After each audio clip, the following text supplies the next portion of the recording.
I see that in resentful men all the time. They're very antipathetic towards women, and they blame their misery and resentment on the fact that women won't have anything to do with them. Well, the women are making them self-conscious for not being all they should be, because the women think, why should I bother with you if you're not the embodiment of the spirit that will move into the unknown and face the Leviathan, which is exactly what she should be saying.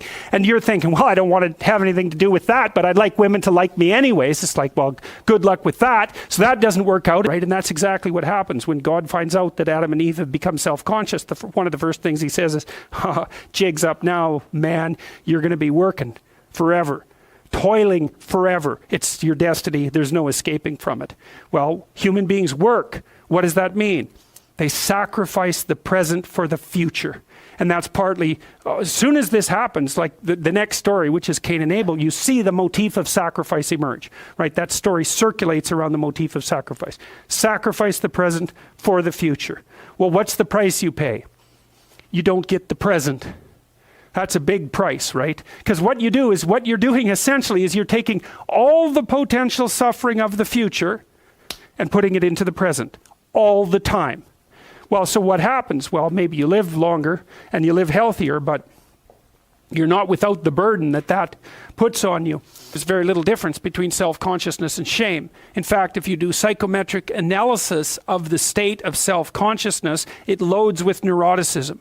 So it loads with anxiety and emotional pain. So to become self-conscious, what does it mean to become self-conscious? It means you become aware. One way of thinking about it is you become aware of your vulnerability, or another is that you become aware of your insufficiency. Okay, so let's say that you're standing up in front of a crowd talking, and you become self-conscious. Well, what happens? Well, first of all, you can't talk anymore. The second is you kind of fall inside. And the third is you feel ashamed. And the fourth is that you retreat and you look down. So it's a low status operation, and it's associated with heightened anxiety. And so then you might say, well, why would you become self-conscious before a crowd? Well, the answer is they can see you, right? And they can judge you. And you can make an error in front of them, and you can make a fool of yourself. So they put you down, that you can display yourself in a manner that ratchets you down the dominance hierarchy. That's to become self-conscious. And so, well, at least you have the advantage of being covered up in front of the crowd. But let's say all of a sudden you're stripped of your clothes. So what's the problem with that? Well, all of your insufficiencies, let's say, are on painful display. You can be evaluated by everyone. But even more importantly than that, if possible, is that clothes actually protect the most vulnerable parts of you. Human beings are upright animals, right? We're very strange animals. You take a cat or a dog, they're basically armored. The part of them that you see, their back is heavily armored, heavily protected. Human beings stretched upright. And so the softest parts of us are there for display. Well, what would you want to be king? You could say king of the world or king of your own soul. What do you want to subordinate yourself to? How about your heroic willingness to encounter the unknown and articulate it and share that with people? There's no nobler vision than that. And I don't see that it's merely arbitrary. And it's not merely arbitrary too, because if you do that, to the degree that you do that, assuming your society isn't entirely corrupt, you will be successful. It will actually aid you practically. You'll rise up above men. You'll be selected by women. You'll be admirable. You'll be valued. And you know that because if you look at the people that you admire and value, again, unless you've taken a detour into dark places and are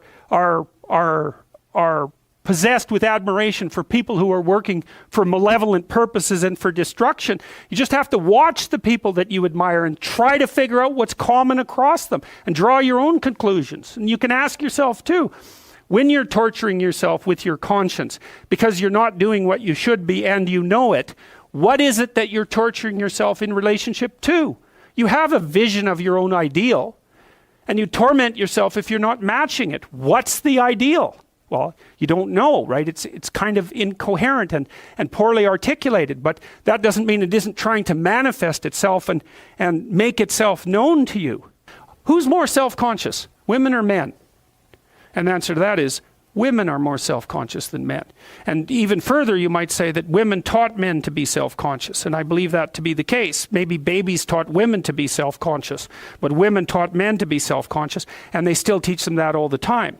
Because there's nothing that makes a man more self-conscious than to be rejected by a woman that he desires.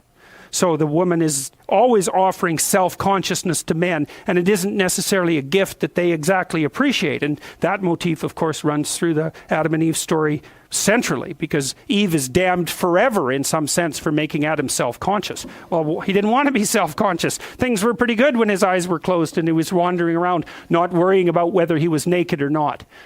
Well, the women became self-conscious. Why? Because of snakes. Well, maybe, right? Maybe that's exactly what happened, you know? So imagine we're being preyed upon for millions of years by predatory reptiles, right? And we become more and more alert to threat and more alert to threat. And then one day we get so alert to threat that we can see threat lurking in the future. And then all of a sudden we become aware of the future, and then we become aware of death, and then we're really self-conscious. But it's pretty good if you want to keep the snakes down, which we've been doing quite successfully ever since then. But it's a big price to pay. We got so damn sensitive to threat that we were finally able to conceive the ultimate threat, not proximal threats, but the fact of threat itself, and the fact of mortality itself, and the fact of finitude itself. And maybe women learned that because they become painfully aware of the mortal limitations of their infants first, right? This small thing could die, could end, and certainly as an object of predation.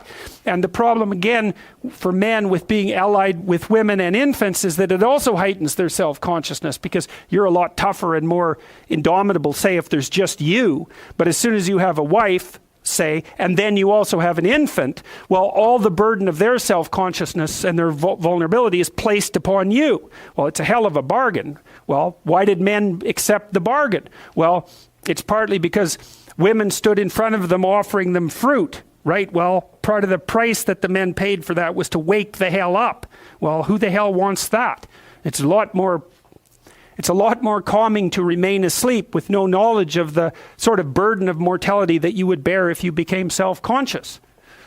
So fine. So now they're done with it. The snake and the fruit woke them up, and they can see, and the scales drop from their eyes. And so we can really see. Well, so what does that mean? Half our brain is devoted to visual processing. So as long as our eyes got better, our brain got bigger and bigger and bigger and bigger. What happens when it gets big enough? Well, not only can you see, you can meta-see. You can start to see into the future. Well, that's exactly what happened to us. Not only could we see with our eyes, we could see with our imagination. And our imagination is, you can see with your eyes closed, right? Close your eyes. Bring up a vision. You can imagine the future. Well, what are you seeing?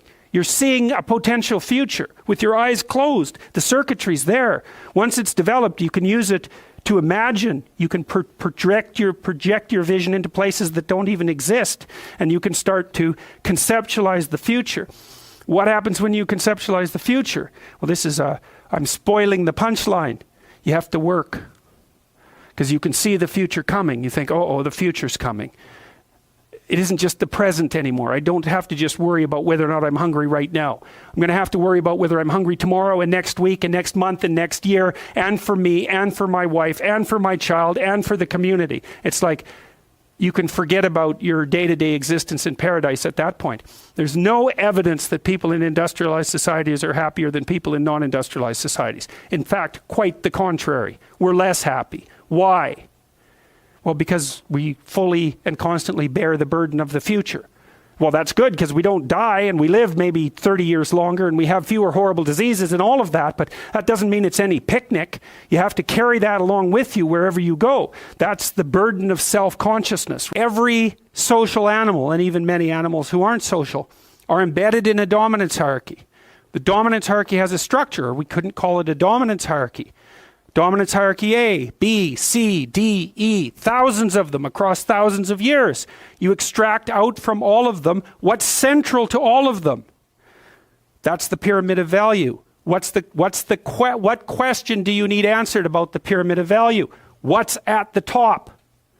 Because that's the ideal. That's the I at the top of the pyramid, or the golden Buddha in the lotus. It's the same thing. It's the same thing as the crucifix, paradoxically enough. And it has to do with something like the voluntary acceptance and therefore transcendence of suffering. It's something like that. These are not arbitrary ideas. They're deeply, that's my case anyways, they're deeply, deeply, deeply rooted in biology and culture. They're as deeply rooted in biology as the dominance hierarchy is rooted in biology. And we already know the answer to that. The dominance hierarchy has been around for 350 million years. It's a long time. You don't get to just brush that off and say, well, morality is some sort of second order cognitive problem. It's like, no, it's not. I mean, I can tell you something about its instantiation in your nervous system. You have a counter at the bottom of your brain that keeps track of where you are in terms of your status. And it bloody well regulates the sensitivity of your emotions. So if you're at the bottom of the hierarchy, barely clinging on to the world, everything overwhelms you. And that's because you're damn near dead. And so everything should overwhelm you. You've got no extra resources. Any more threat, you're sunk. So you become extremely sensitive to negative emotion and maybe also impulsive so that you grab while the grabbing's good. And if you're nearer the top in the dominance hierarchy and your counter tells you that, then your serotonin levels go up, you're less sensitive to negative emotion, you're less impulsive, you live longer, like everything works in your favor. Your immune system functions better and you're oriented at least to some degree towards the medium and long-term future. And you can afford that because all hell isn't breaking loose around you all the time. And so then the question is there a way of being that increases the probability that you're going to move up dominance hierarchies? Well, that doesn't seem to be a particularly provocative proposition unless you think that it's completely arbitrary and random, and that you can think that if you want, but I don't think there's any evidence for that whatsoever. I mean, we certainly have, even for sexual selection, we impose criteria. They're not random and arbitrary. This is the dominance hierarchy idea. Dominance hierarchies set themselves up as a matter of course. They're the standard way that animals organize themselves in a territory. Well, okay, human beings are watching those dominance hierarchies since we became self-aware, thinking, what the hell are we up to? What the hell are we up to? And there's a question that lurks in there. What constitutes acceptable power? What constitutes acceptable sovereignty? Who should lead? Who should rule? What should be at the top? Well, we talked about that. The Mesopotamians figured that out. Speech and vision. That's Marduk. Speech, vision, and the willingness to confront the terrible unknown. That's what should rule. Well, what? Is that an arbitrary idea? Or is that a great idea? How could it be any other way? Well, that's what human beings are like. And I don't think that you can read the Mesopotamian story and understand the reference, which isn't an easy thing to do, and fail to draw that conclusion. Marduk has eyes all the way around his head. He speaks magic words. He goes off to fight Tiamat, the dragon of chaos. Well, what's that? That's the reptilian predator that lurks in the unknown.